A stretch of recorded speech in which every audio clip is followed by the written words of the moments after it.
Cabinet ವಿಸ್ತರಣೆ ಮಾಡುವ ಸಿದ್ಧತೆಯಲ್ಲಿರೋ CM Siddaramaiah ಇದೀಗ ದೆಹಲಿಯಲ್ಲಿ ಮಲ್ಲಿಕಾರ್ಜುನ ಖರ್ಗೆ ಅವರ ಭೇಟಿಗೆ ತೆರಳಿದ್ದಾರೆ. ಸಚಿವ ಸಂಪುಟದಿಂದ ಯಾರನ್ನ ಕೈಬಿಡಬೇಕು, ಯಾರನ್ನ ಸಂಪುಟಕ್ಕೆ ಸೇರಿಸಿಕೊಳ್ಳಬೇಕು ಅನ್ನೋದರ ಬಗ್ಗೆ ಅಂತಿಮ ನಿರ್ಧಾರ ತೆಗೆದುಕೊಳ್ಳುವ ಬಗ್ಗೆ ಖರ್ಗೆ ನಿವಾಸದಲ್ಲಿ ಚರ್ಚೆಗಳು ನಡೀತಾ ಇದೆ. ಮುಂದಿನ ತಿಂಗಳು ನಡೆಯುವ ಅಧಿವೇಶನಕ್ಕೆ ಮೊದಲೇ ಸಂಪುಟ ಪುನಾರಚನೆ ಮಾಡಬೇಕಾ ಅಥವಾ ಅಧಿವೇಶನ ಮುಕ್ತಾಯ ಆದ ಬಳಿಕ ಪುನಾರಚನೆ ಮಾಡಬೇಕಾ ಅನ್ನೋದರ ಬಗ್ಗೆಯೂ ಅಂತಿಮ ನಿರ್ಧಾರ ತೆಗೆದುಕೊಳ್ಳುವ ಸಾಧ್ಯತೆ ಇದೆ.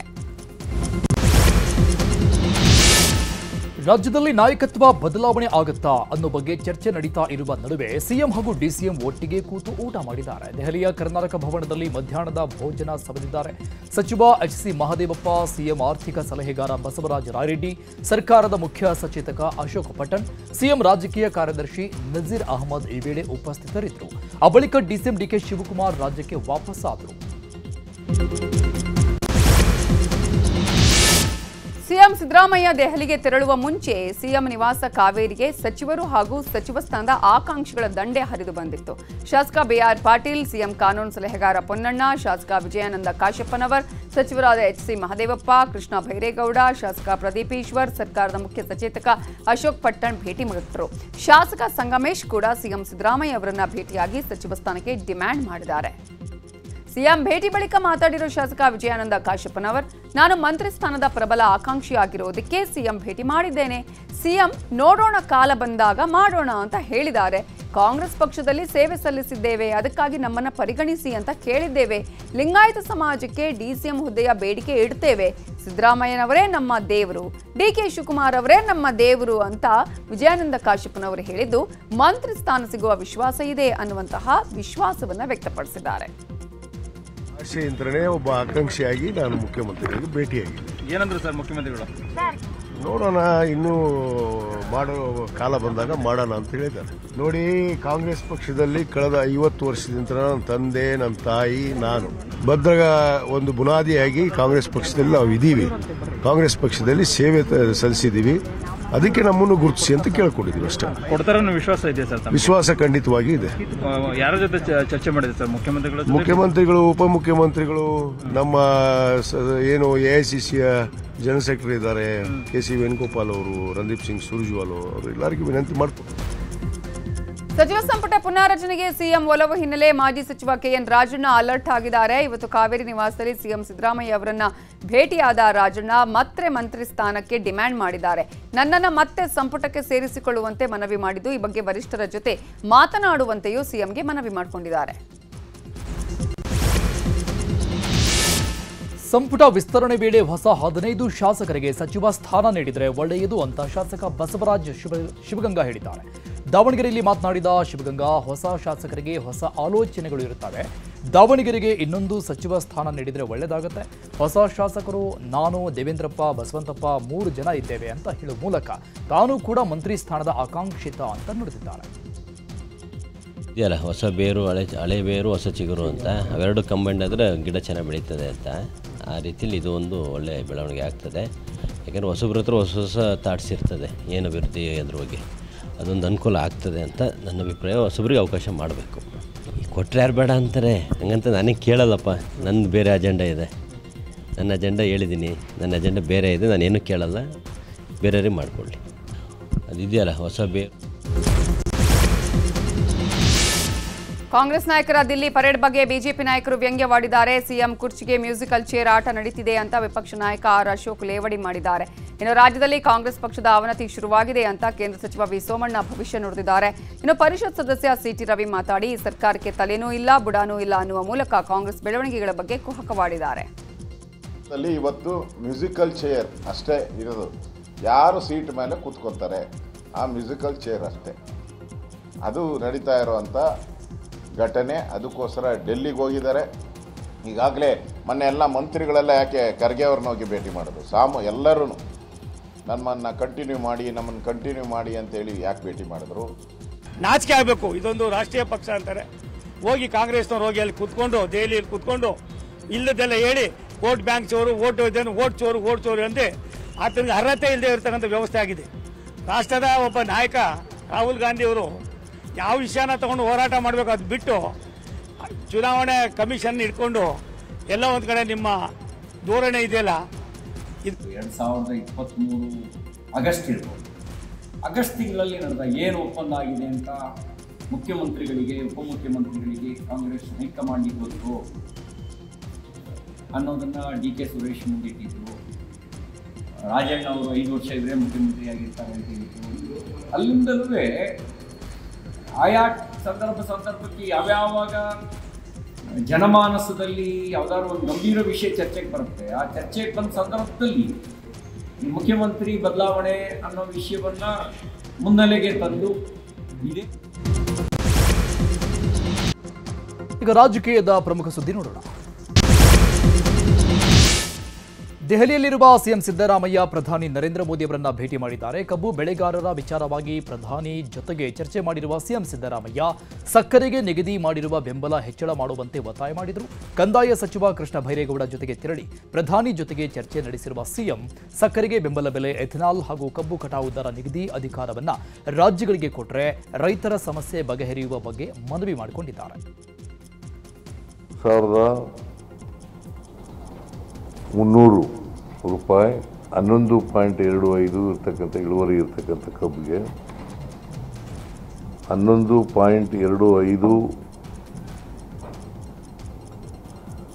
ಇಳುವರಿ ಇರ್ತಕ್ಕಂಥ ಕಬ್ಬಿಗೆ 3,300, 10.25 ಇರ್ತಕ್ಕಂಥ ಇಳುವರಿ ಇರ್ತಕ್ಕಂಥ ಕಬ್ಬಿಗೆ 3,200 ಅಂತ ನಿಗದಿ. ಬಿಹಾರದಲ್ಲಿ ಮಹಾಗಠಬಂಧನ್ ಹೀನಾಯವಾಗಿ ಸೋತಿರುವ ವಿಚಾರವಾಗಿ ಸಚಿವ ಸಂತೋಷ್ ಲಾಡ್ ರಿಯಾಕ್ಟ್ ಮಾಡಿದ್ದಾರೆ. ಬೀದರಲ್ಲಿ ಮಾತಾಡಿರೋ ಸಂತೋಷ್ ಲಾಡ್, ಎಲೆಕ್ಷನ್ 1 ತಿಂಗಳು ಇರುವಾಗ ಒಂದು ಓಟಿಗೆ 10,000 ರೂಪಾಯಿ ಹೆಣ್ಮಕ್ಳಿಗೆ ಕೊಟ್ಟಿದ್ದಾರೆ. 10,000 ಕೊಟ್ಟು ಮತಗಳನ್ನು ಖರೀದಿ ಮಾಡುವ ಕೆಲಸ ಬಿಜೆಪಿ ಮಾಡಿದೆ. SIR ಮಾಡುವ ಮೂಲಕ ಎಲೆಕ್ಷನ್ ಕಮಿಷನರ್ ಬಿಜೆಪಿಗೆ ಸಹಕಾರ ಕೊಡ್ತಿದ್ದಾರೆ ಅಂತ ಆರೋಪಿಸಿದ್ರು. ಪಾರದರ್ಶಕವಾಗಿ ಚುನಾವಣೆ ಮಾಡ್ತೀವಿ ಅಂದ್ರೆ ಸ್ಲಿಪ್ ಕೊಡೋಕೆ ಮೋದಿಯವರಿಗೆ ಯಾಕೆ ಭಯ ಅಂತ ಪ್ರಶ್ನಿಸಿದ್ದಾರೆ. ವಾಪಸ್ 65 ಲಕ್ಷ ಓಟನ್ನ ವಾಪಸ್ ಹಾಕಿ ಅಂತ ಹೇಳಿದ್ರು. ಯಾಕೆ ಹಾಕಲಿಲ್ಲ?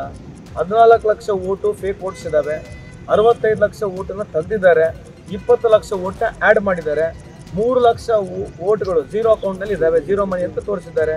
ವಿಶ್ವಗುರು ಸಾಹೇಬರು 10,000 ರೂಪಾಯಿ ಒಂದು ಹೆಣ್ಮಕ್ಳಿಗೆ ಓಟಿಗೆ ದುಡ್ಡು ಕೊಟ್ಟಿದ್ದಾರೆ, ಖರೀದಿ ಮಾಡಿದ್ದಾರೆ, 45 ಲಕ್ಷ ಓಟ್ ಆ್ಯಡ್ ಮಾಡಿದ್ದಾರೆ. ನೀವು ಇಲ್ಲೇ ಇದ್ದೀರಿ. ಯಾರು ಬಂದರು? ಜ್ಞಾನೇಶ್ವರ ಬಾಬಾ ಏನು ಬಂದರು, ಅವರಿಂದ ಅವ್ರಿಗೆ ಸಹಕಾರ ಆಗ್ತದೆ. ಅದಕ್ಕೆ ನಾವು ಪ್ರೂಫ್ ಕೊಡ್ತಾ ಇದ್ದೀವಿ. ಅಲ್ರಿ ನೀವು ಹೇಳೋದು ಪಾರ್ಲಿಮೆಂಟ್ ಚುನಾವಣೆ ಆಯಿತು, ಪಾರ್ಲಿಮೆಂಟ್ ಚುನಾವಣೆ ಆದಮೇಲೆ ಮಹಾರಾಷ್ಟ್ರದಲ್ಲಿ ಮತ್ತೆ ಚುನಾವಣೆ ಬಂತು. 5 ತಿಂಗಳಲ್ಲಿ 45 ಲಕ್ಷ ಓಟ್ ಜಾಸ್ತಿ ಆಗಕ್ಕೆ ಸಾಧ್ಯತೆ ಇದೆಯಾ? ಸುಪ್ರೀಂ ಕೋರ್ಟ್ ಹೇಳ್ತು. ಮೇಕೆದಾಟು ಯೋಜನೆ ವಿಚಾರವಾಗಿ ತೀರ್ಪು ಕರ್ನಾಟಕದ ಪರ ಬಂದಿದೆ. ಈ ಬಗ್ಗೆ ಉಪಮುಖ್ಯಮಂತ್ರಿ ಡಿ.ಕೆ. ಶಿವಕುಮಾರ್ ಹರ್ಷ ವ್ಯಕ್ತಪಡಿಸಿದರು. ಇನ್ನು ದೆಹಲಿಯಲ್ಲಿ ಸುಪ್ರೀಂ ಕೋರ್ಟ್ ವಕೀಲ ಶ್ಯಾಮ್ ದಿವಾನ್ರನ್ನ ಡಿಸಿಎಂ ಡಿ.ಕೆ. ಶಿವಕುಮಾರ್ ಸನ್ಮಾನಿಸಿದ್ದಾರೆ. ಕರ್ನಾಟಕದ ಪರ ಸುಪ್ರೀಂನಲ್ಲಿ ಶ್ಯಾಮ್ ದಿವಾನ್ ವಾದ ಮಂಡಿಸಿದರು.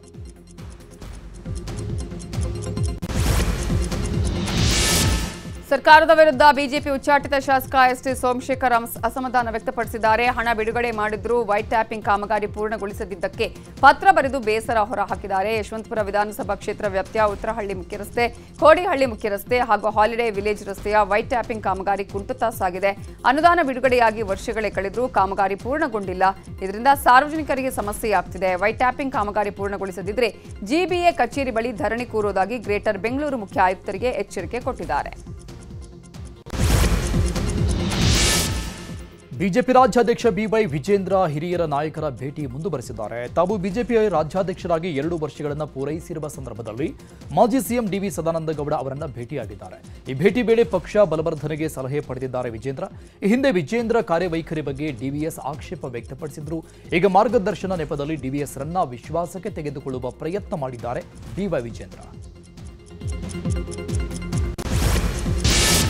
ಕಲಬುರಗಿಯಲ್ಲಿ ಕಬ್ಬು ಬೆಳೆಗಾರರ ಹೋರಾಟ ಮತ್ತೆ ಮುಂದುವರೆದಿದೆ. ಟನ್ ಕಬ್ಬಿಗೆ 3,160 ರೂಪಾಯಿ ಕೊಡೋದಾಗಿ ಹೇಳಿರುವ ಕಬ್ಬಿನ ಕಾರ್ಖಾನೆಗಳು ಈಗ ಉಲ್ಟಾ ಹೊಡೆದಿವೆ. ಟನ್ ಕಬ್ಬಿಗೆ 2,900ರಿಂದ 3,000 ರೂಪಾಯಿ ಕೊಡೋದಾಗಿ ಸಕ್ಕರೆ ಕಾರ್ಖಾನೆಗಳು ಹೇಳ್ತಿವೆ. ಮಾತು ತಪ್ಪಿದ ಜಿಲ್ಲಾಡಳಿತ ಸಕ್ಕರೆ ಕಾರ್ಖಾನೆಗಳ ವಿರುದ್ಧ ರೈತರು ಸಿಡಿದಿದ್ದಾರೆ. ಕೊಟ್ಟ ಮಾತಿನಂತೆ ಟನ್ ಕಬ್ಬಿಗೆ 3,160 ರೂಪಾಯಿ ಕೊಡಲೇಬೇಕು ಅಂತ ಆಗ್ರಹಿಸಿ ಕಲಬುರಗಿ ಜಿಲ್ಲಾಧಿಕಾರಿ ಕಚೇರಿ ಎದುರು ಬೃಹತ್ ಹೋರಾಟ ಮಾಡ್ತಿದ್ದಾರೆ. ಬಾಗಲಕೋಟೆ ಏನು 3,200 ರೂಪಾಯಿ 300 ರೂಪಾಯಿ ಹಿಡ್ಕೊಂಡು ಏನು ರೇಟ್ ನಿಗದಿ ಆಗ್ಯದ. ನಮ್ಮ ಗುಲ್ಬರ್ಗ ಜಿಲ್ಲೆನ ಆಗಬೇಕಾಗಿತ್ತು. ಯಾಕಂತಂದ್ರೆ ಮಾನ್ಯ ಪ್ರಿಯಾಂಕ್ ಖರ್ಗೆ ಸಾಹೇಬರು ಏನೋ ಒಂದು ಇಲ್ಲಿ ಮೀಟಿಂಗ್ ಕರೆದು ಯಾರು ರೈತರಿಗೂ ಕರೆದಿಲ್ಲ. ಅವರು DC ಅವರು ಮಂತ್ರಿಯವರು ಕಲಿತು ಒಂದು ರೈತರ ಸಭೆ ಮಾಡಬೇಕಾಗಿತ್ತು. ಸಭೆ ಮಾಡಲಾರ್ದೆ ಅವರೇ ಒಂದು ರೈತ, ಯಾಕಂದ್ರೆ ಬೆಳೆದವ್ರು ನಾವಿದ್ದೀವಿ, ಅವ್ರು ಎಲ್ಲೇ ಕೂತು ಎಲ್ಲೇ ಒಂದು ರೇಟ್ ಫಿಕ್ಸ್ ಮಾಡ್ತಾರಂತಂದ್ರೆ ಅಲ್ಲಿದು ಇದು ಏನು ಇದ್ದಿದ್ದು ಹೊಣೆಗಾರ ಜಿಲ್ಲಾ ಆಡಳಿತ ಮತ್ತು ನಮ್ಮ ಉಸ್ತುವಾರಿ ಮಂತ್ರಿ ಅಂತ ನಾವು ಹೇಳ್ತೀವಿ.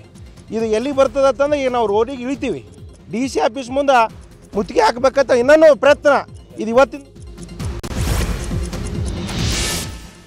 ಬೀದರ್ನಲ್ಲೂ ಕಬ್ಬು ಬೆಳೆಗಾರರ ಪ್ರತಿಭಟನೆ ಮುಂದುವರೆದಿದೆ. ಕಬ್ಬು ದರ ನಿಗದಿಗಾಗಿ ಆಗ್ರಹಿಸಿ ಕಳೆದ 5 ದಿನಗಳಿಂದ ರೈತರು ಅಹೋರಾತ್ರಿ ಧರಣಿ ಮಾಡ್ತಾ ಇದ್ದಾರೆ. ಜಿಲ್ಲಾ ಉಸ್ತುವಾರಿ ಸಚಿವ ಈಶ್ವರ ಖಂಡ್ರೆ ಕಚೇರಿ ಮುಂದೆ ರಾಜ್ಯ ರೈತ ಸಂಘ ಮತ್ತು ಸಂಯುಕ್ತ ಕಿಸಾನ್ ಮೋರ್ಚಾ ನಿರಂತರ ಹೋರಾಟ ಮಾಡ್ತಾ ಇದೆ. ಟನ್ ಕಬ್ಬಿಗೆ 3,200 ರೂಪಾಯಿ ದರ ನಿಗದಿಪಡಿಸುವವರೆಗೂ ಹೋರಾಟ ಕೈ ಬಿಡೋದಿಲ್ಲ ಅಂತ ರೈತರು ಪಟ್ಟು ಹಿಡಿದಿದ್ದಾರೆ. ಇಂದು ಪ್ರತಿಭಟನಾ ಸ್ಥಳಕ್ಕೆ ಜಿಲ್ಲಾ ಉಸ್ತುವಾರಿ ಸಚಿವ ಈಶ್ವರ ಖಂಡ್ರೆ ಭೇಟಿ ನೀಡುವ ಸಾಧ್ಯತೆ ಇದೆ. 3,200 ರೂಪಾಯಿ ನೀಡದಿದ್ರೆ ಮುಂದಿನ ದಿನಗಳಲ್ಲಿ ಉಗ್ರ ಹೋರಾಟ ಮಾಡುತ್ತೀವಿ ಅಂತ ರೈತರು ಎಚ್ಚರಿಸಿದ್ದಾರೆ. ಸುಮಾರು 3 ಸಲ ಏನು ಜಿಲ್ಲಾಡಳಿತದ DC ಅವರ ನೇತೃತ್ವದಲ್ಲಿ ಸಭೆ ನಡೆದರೂ ಕೂಡ ವಿಫಲವಾಗಿದೆ. ಆದ ಕಾರಣ ನಾವು 12ನೇ ತಾರೀಕಿಗೆ ಇವತ್ತು ನ್ಯಾಷನಲ್ ಹೈವೇ ಬಂದ್ ಮಾಡಿ ಹೋರಾಟ ಮಾಡಿದ್ದೇವೆ. ಆದರೂ ಕೂಡ ಕಾರ್ಖಾನೆಯವರು ಬರ್ತಾ ಇಲ್ಲ. ಹೀಗಾಗಿ ನಾವು ಸುಮಾರು ಇವತ್ತಿಗೆ 5 ದಿನಗಳಿಂದ ನಾವು ಈ ಜಿಲ್ಲಾಧಿಕಾರಿ ಕಚೇರಿ ಎದುರ ಧರಣಿ ಸತ್ಯಾಗ್ರಹ ಕೂತಿದ್ದೀವಿ. ನಮಗೆ 3,200 ಬೇಕೇ ಬೇಕು. 3,000 ಕನಿಷ್ಠ ನಮ್ದಾರ ಡಿಮ್ಯಾಂಡ್ 3,500 ಅದ. ಆದ್ರೆ ಕನಿಷ್ಠ ಏನಪ್ಪ ಅಂದ್ರೆ ನಾವು 3,200 ಕೊಡ್ತೇವೆ ಅಂತ ಹೇಳಿದ ಮಾತ್ರ ನಾವು ಈ ಸತ್ಯಾಗ್ರಹ ಕೈ ಬಿಡ್ತೇವೆ. ಈಗ ಮೆಕ್ಕೆಜೋಳಕ್ಕೆ ಬೆಂಬಲ ಬೆಲೆ ಕೊಟ್ಟು ಖರೀದಿಸಲು ಕೇಂದ್ರ ತೆರೆಯುವಂತೆ ಗದಗದಲ್ಲಿ ಅಹೋರಾತ್ರಿ ಧರಣಿ ನಡೆಸಲಾಗುತ್ತಿದೆ. ರೈತರ ಅಹೋರಾತ್ರಿ ಹೋರಾಟ 3ನೇ ದಿನಕ್ಕೆ ಕಾಲಿಟ್ಟಿದೆ. ಗದಗ ಜಿಲ್ಲೆಯ ಲಕ್ಷ್ಮೇಶ್ವರ ಪಟ್ಟಣದಲ್ಲಿ ರೈತ ಸಂಘಟನೆಗಳು ಧರಣಿ ಮಾಡುತ್ತಿದ್ದು, ಇವತ್ತು ಬಂಜಾರ ಸಮಾಜದ ಶ್ರೀಗಳು ಹಾಗೂ 2 ರೈತರು ಉಪವಾಸ ಕೈಗೊಂಡಿದ್ದಾರೆ. ಕುಮಾರ ಮಹಾರಾಜರು ಹಾಗೂ ರೈತರಾದ ಬಸಣ್ಣ ಬಂಡಿಗೇರಿ, ಪೂರ್ಣಾಜಿ ಕರಾಟೆ ಉಪವಾಸ ಸತ್ಯಾಗ್ರಹ ಮಾಡಿದ್ದಾರೆ. ಶೀಘ್ರ ಮೆಕ್ಕೆಜೋಳದ ಖರೀದಿ ಕೇಂದ್ರ ಆರಂಭ ಆಗಲಿ ಅಂತ ಹೋಮ ಹವನ ಹಾಗೆಯೇ ಗೋಪೂಜೆಯನ್ನ ಮಾಡಿದ್ದಾರೆ ರೈತರು.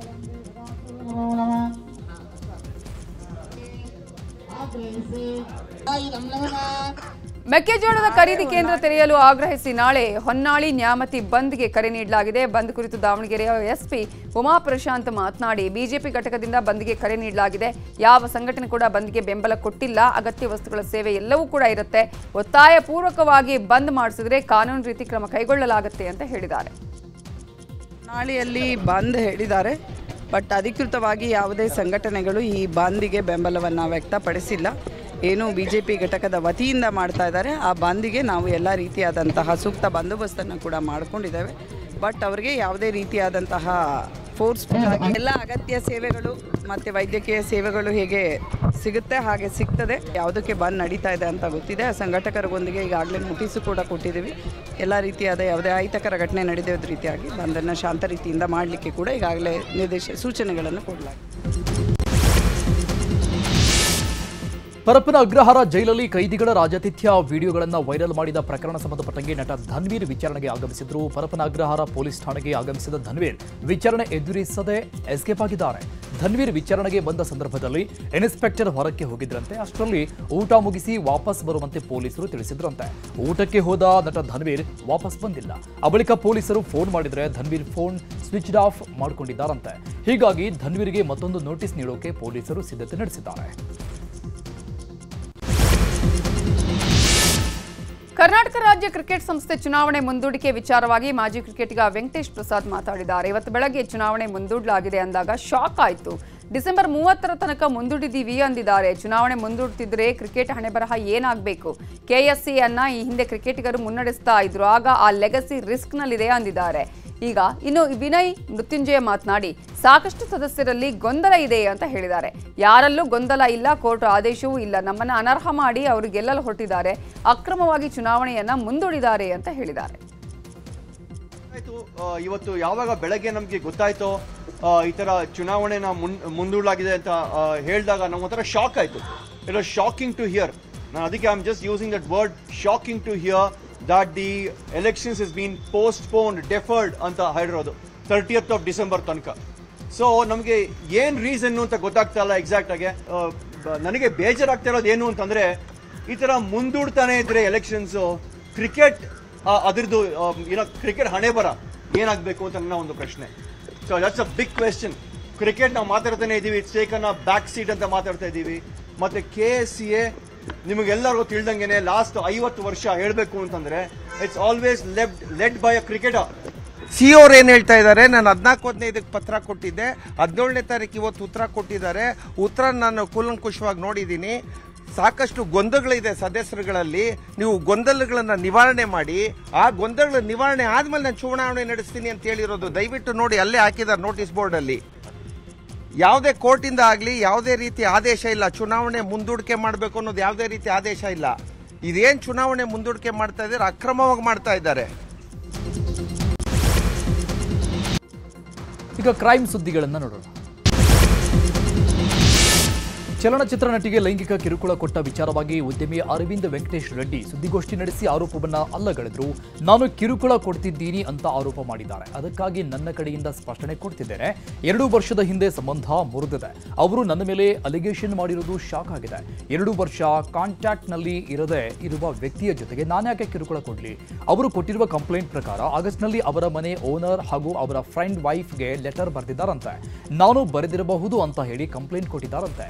ಆದರೆ ಆಗ ನಾನು ಇಂಡಿಯಾದಲ್ಲಿ ಇರಲಿಲ್ಲ. ನಾನು ಬೆಂಗಳೂರಿಗೆ ಬರುವಾಗ ಅರೆಸ್ಟ್ ಮಾಡಿದ್ದಾರೆ ಅಂತ ಹೇಳಿದ್ರು. ಬೈದವನು ಅಲ್ಲ, ನಾನು ಯಾವತ್ತೂ ಯಾರಿಗೂ ಕಿರುಕುಳ ಕೊಟ್ಟವನು ಅಲ್ಲ, ನಾನು ಯಾವತ್ತೂ ಯಾರಿಗೂ ಒಂದು ರೂಢಾಗಿ ಮಾತಾಡೋನು ಅಲ್ಲ.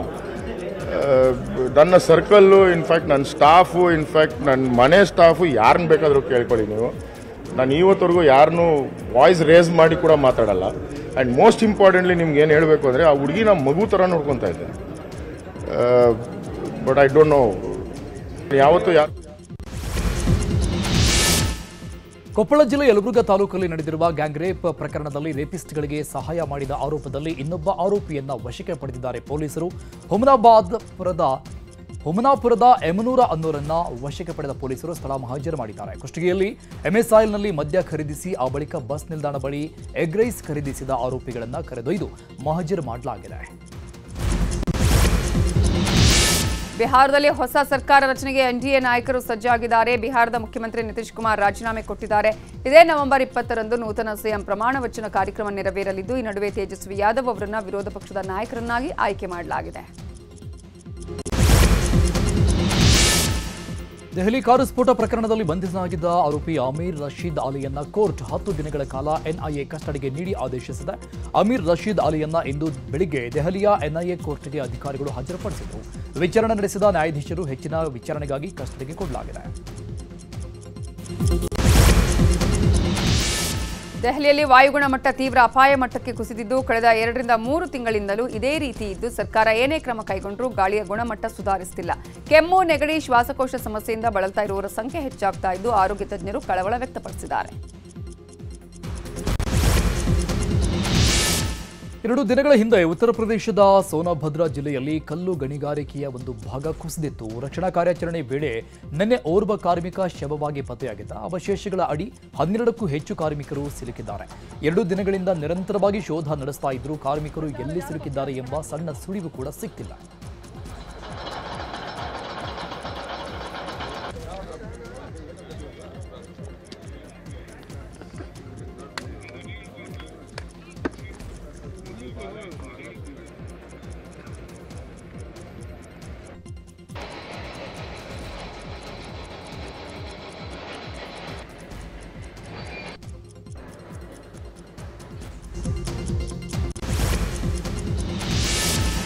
ಶಬರಿಮಲೆಯಲ್ಲಿ ಚಿನ್ನ ಕಳವು ಪ್ರಕರಣದಲ್ಲಿ ಎಸ್ಐಟಿ ಅಧಿಕಾರಿಗಳು ತನಿಖೆ ಆರಂಭ ಮಾಡಿದ್ದಾರೆ. ಅಯ್ಯಪ್ಪನ ಸನ್ನಿಧಾನದಲ್ಲಿ ಎಸ್ಐಟಿ ಟೀಮ್ ವೈಜ್ಞಾನಿಕ ಪರಿಶೀಲನೆ ಮಾಡಿದ್ದು, ಪರೀಕ್ಷೆಗಾಗಿ ಸ್ಯಾಂಪಲ್ ಸಂಗ್ರಹ ಮಾಡಿದ್ದಾರೆ. ಅಯ್ಯಪ್ಪ ದೇವಸ್ಥಾನದ ದ್ವಾರಪಾಲಕರ ಮೇಲಿನ ಚಿನ್ನದ ಕವಚ ಹಾಗೂ ಬಾಗಿಲಿನ ಮಾದರಿಯನ್ನು ಸಂಗ್ರಹಿಸಿದ್ದಾರೆ.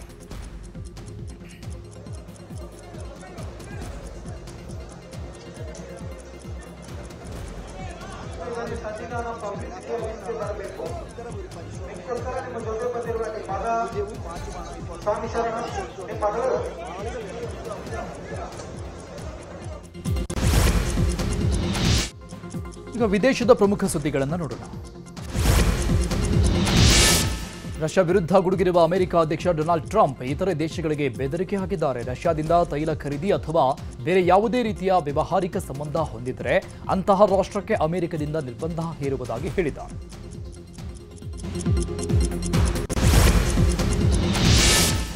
ಸೌದಿ ಅರೇಬಿಯಾದಲ್ಲಿ ಭೀಕರ ರಸ್ತೆ ಅಪಘಾತ ಸಂಭವಿಸಿದೆ. ಡೀಸೆಲ್ ಟ್ಯಾಂಕರ್ಗೆ ಬಸ್ ಡಿಕ್ಕಿ ಹೊಡೆದ ಪರಿಣಾಮ 42 ಮಂದಿ ಭಾರತೀಯರು ಸಜೀವ ದಹನವಾಗಿದ್ದಾರೆ.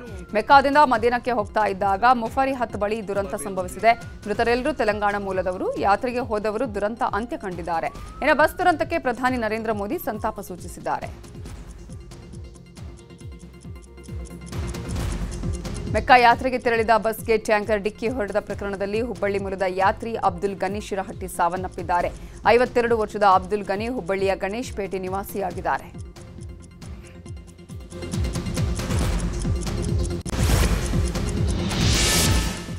ಬಾಂಗ್ಲಾದೇಶದ ಮಾಜಿ ಪ್ರಧಾನಿ ಶೇಖ್ ಹಸೀನಾಗೆ ಗಲ್ಲು ಶಿಕ್ಷೆ ವಿಧಿಸಲಾಗಿದೆ. ಬಾಂಗ್ಲಾದಲ್ಲಿ ನಡೆದ ಹಿಂಸಾಚಾರ ಕೇಸ್ ಸಂಬಂಧಪಟ್ಟಂಗೆ ಬಾಂಗ್ಲಾದೇಶದ ನ್ಯಾಯಮಂಡಳಿ ಗಲ್ಲು ಶಿಕ್ಷೆ ವಿಧಿಸಿ ಮಹತ್ವದ ತೀರ್ಪು ಕೊಟ್ಟಿದೆ.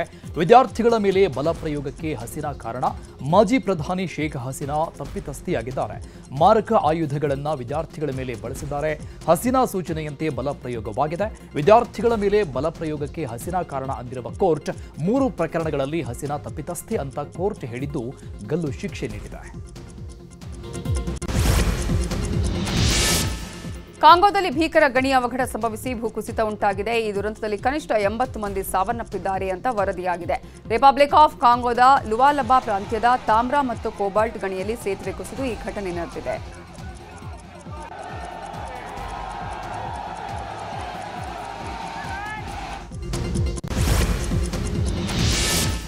ಜಪಾನ್ನಲ್ಲಿ 32 ವರ್ಷದ ಮಹಿಳೆ ಎಐ ವ್ಯಕ್ತಿಯನ್ನ A1 ಅಧಿಕೃತವಾಗಿ ವಿವಾಹ ಆಗಿದ್ದಾರೆ. ಚಾಟ್ ಜಿಪಿಟಿಯಲ್ಲಿ ಹುಡುಗನನ್ನ ಕ್ರಿಯೇಟ್ ಮಾಡಿದ್ದು ಅವನಿಗೆ ಕ್ಲಾಸ್ ಅಂತ ಹೆಸರಿಡಲಾಗಿದೆ.